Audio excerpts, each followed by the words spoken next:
everyone, it's Catherine here, Curvy Fitness, and welcome to episode 2 of Diary of a Recovering Binge Eater. So in today's episode, I just want to cover off a book actually that I read, it was at least well into last year, and when I was kind of starting in my recovery journey. It was before I started with my formal kind of therapy, and it was a book that had been recommended to me by the therapy sessions that I was going on to do, just to kind of get a head start. So I bought the book on Amazon. I'll link it in this video description.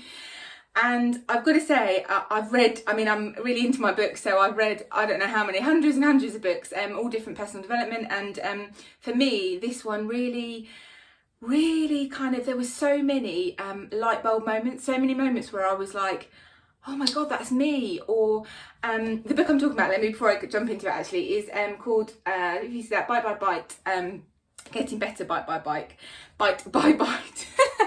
And it's, I can't tell you how much it helped me in not only beginning before my therapy sessions, but also we used it as a kind of guide throughout the sessions as well, because there's tons and tons of actions and tasks and things like that to do throughout it, so it can be a little bit intense. The one thing I would say is what I did first of all, I just read the whole thing, front to back, just read it, tried to absorb as much as I could, and then I went back to each of those sections where I really thought actually I needed some support in those particular areas.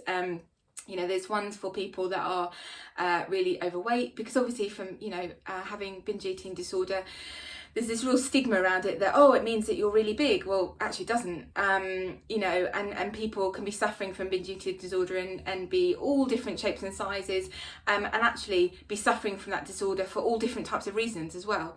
So there were some chapters in that really resonated with me.